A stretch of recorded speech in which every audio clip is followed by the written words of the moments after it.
Hi, everybody. You should have already read this article, and now after you've read it, I would like to go over some key points of this article that came up and looking for those two different views that we see in this text.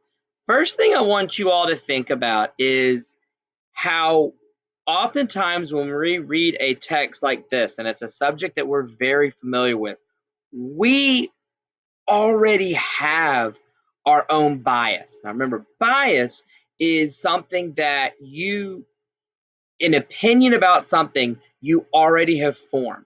So, your bias or your opinion is going to influence how you see this text.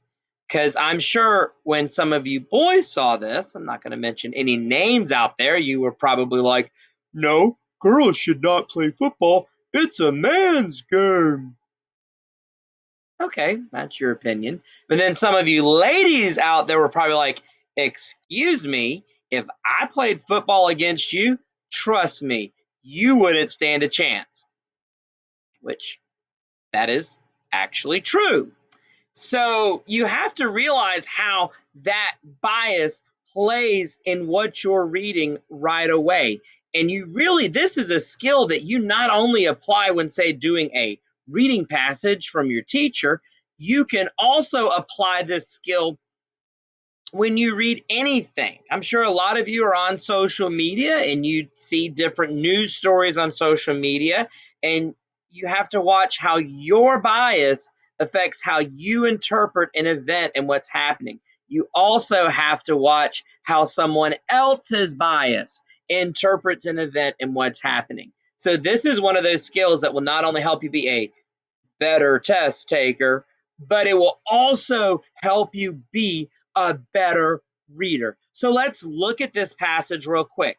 So, just a quick recap of the things we do while we see a text with two different views. I'm going to move my head here real quick. There we go.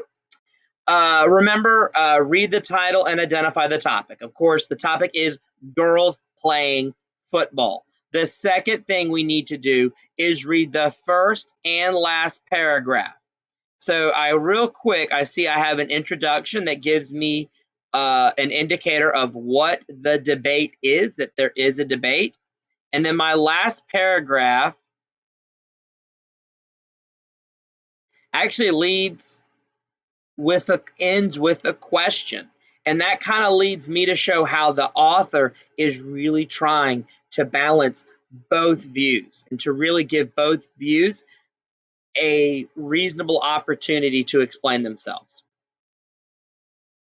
And remember, the next thing that we do is we think about what the author is saying. And throughout this passage, you probably saw how the author is giving different opinions on why girls should and girls should not be allowed to play football. And so when we have all these different opinions coming in us at once, we have to really put our thinking caps on.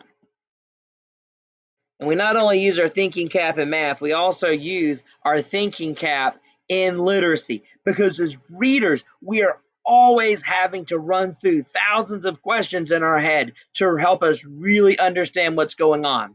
So I see that the author is giving me multiple viewpoints for why and why not girls should be allowed to play football. So while I'm reading, I'm going to collect and connect the information. I'm not only going to collect the information of the different views, I'm also going to connect the information to my view and how it relates to my view about girls playing football. So as I'm reading this passage, pull a quick example out real quick. Let's see, right here. But AL.com readers this summer appeared torn on the issue on whether girls should be allowed to tackle football. More than 2,000 votes were cast in yes. Should they be allowed to play? So you see, it's kind of divided, and really, in my mind, it's kind of divided too.